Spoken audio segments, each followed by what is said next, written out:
नमस्कार, आप देख रहे हैं हमारा खास कार्यक्रम कहते हैं माननीय। मैं हूं आपके साथ अमित शर्मा।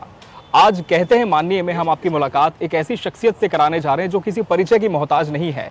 सालों से आप इन्हें सिल्वर स्क्रीन पर देखते आ रहे हैं। एक कलाकार के तौर पर इन्होंने अपनी एक मजबूत पहचान बनाई है, राष्ट्रीय स्तर पर सम्मानित हो चुके हैं, लेकिन अब राजनीति में इनका प्रवेश हो चुका है।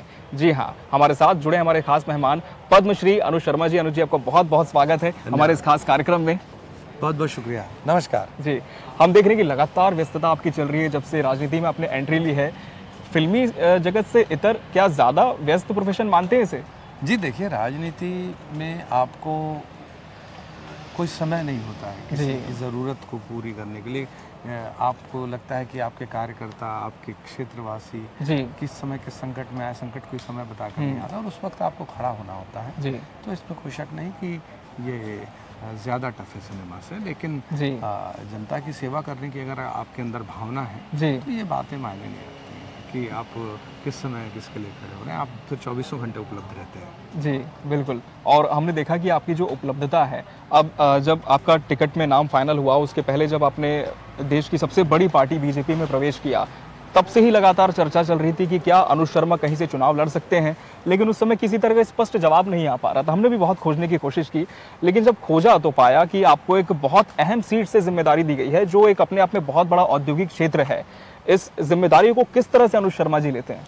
देखिए, मुझे भारतीय जनता पार्टी ने, मैं पूरे छत्तीसगढ़ की सेवा करता रहा, मुझे भारतीय जनता पार्टी ने, मेरी पार्टी ने ये जिम्मेदारी दी कि मैं धरसींवा से प्रतिनिधित्व करूं, क्योंकि पिछले 5 सालों में इस क्षेत्र में विकास कार्य पूरी तरह से ठप हो चुके थे और बहुत बड़ा औद्योगिक क्षेत्र है, लेकिन यहाँ के युवाओं को नौकरियों में प्रायोरिटी में नहीं रखा गया। बहुत सारी समस्याएं हैं। उन सारी समस्याओं को लेकर पार्टी ने फैसला किया कि मुझे धरसींवा क्षेत्र की सेवा करनी है बस, और मैं उस जिम्मेदारी को भारतीय जनता पार्टी के झंडे को लेकर अब मैं ये निश्चय किया है, मैंने संकल्प लिया है कि मैं और हम सभी कार्यकर्ता मिलकर यहाँ पर भारतीय जनता पार्टी का झंडा वहाँ पर फहराएंगे। जी।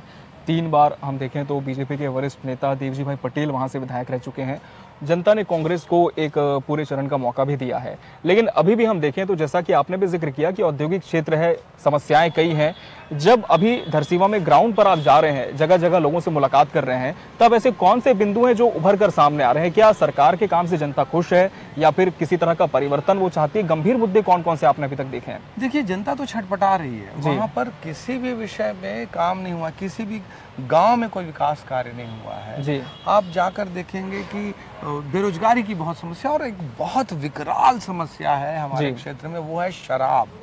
गली गली में शराब बिक रहा है, कोचियों की भरमार हो गई है, युवाओं को नशेड़ी बनाने का षड्यंत्र हो रहा है, छत्तीसगढ़ को समाप्त करने का षड्यंत्र हो रहा है।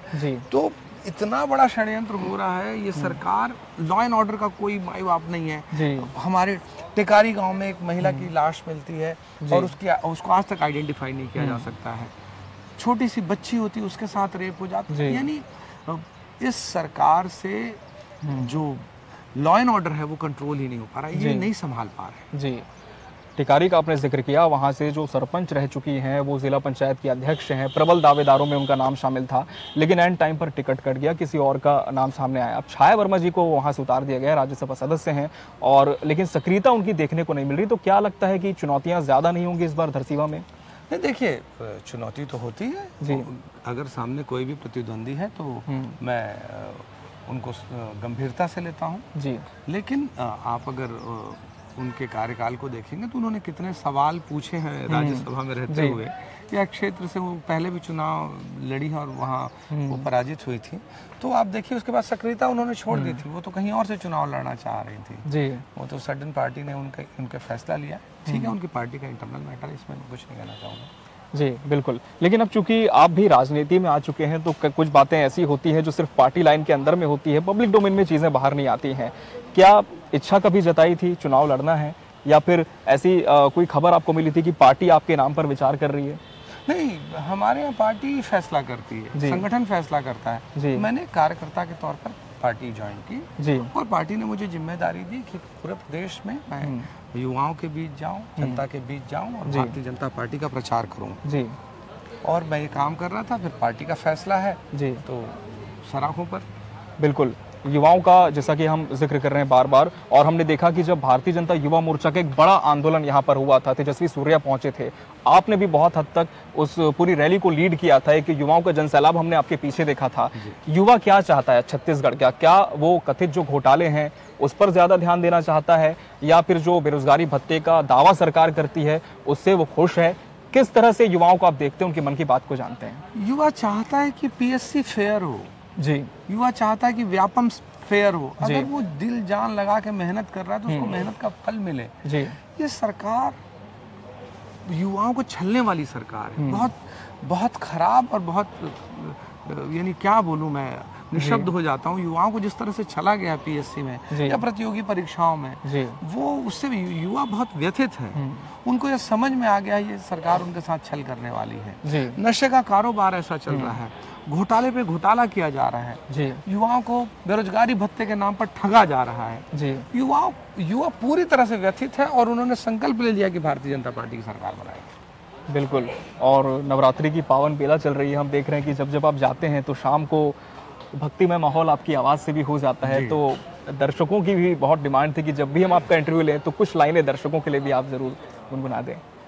कांग्रेस पार्टी के राज में आवास कहाँ है, वादा खिलाफ है तेखर विश्वास कहाँ है, जन घोषणा फेंका गे है अब आस कहाँ है, दारू चखना के सरकार पूछे गिलास कहाँ है।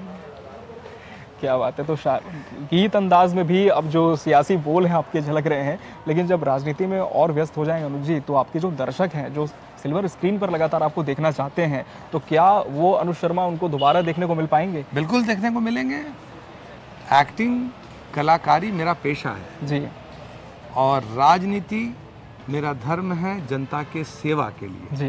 तो मैं राजनीति तो जनता की सेवा के लिए करूंगा, घर चलाने के लिए तो मुझे एक्टिंग करनी पड़ेगी। बिल्कुल। तो रंग रहा है रंग धरसीवा के संग में, पूरा धरसीवा चल रहा है अनुज शर्मा के संग में। लगातार इस टैगलाइन के साथ अनुज शर्मा जी आगे बढ़ रहे हैं और आपको बहुत बहुत शुभकामनाएं। बहुत लगातार आपका जनसंपर्क जारी है। अपने समय दिया, आपका बहुत बहुत धन्यवाद। शुक्रिया जी। तो इसी के साथ हमारे इस खास कार्यक्रम में आज के लिए फिलहाल इतना ही। हमें दीजिए इजाजत। नमस्कार।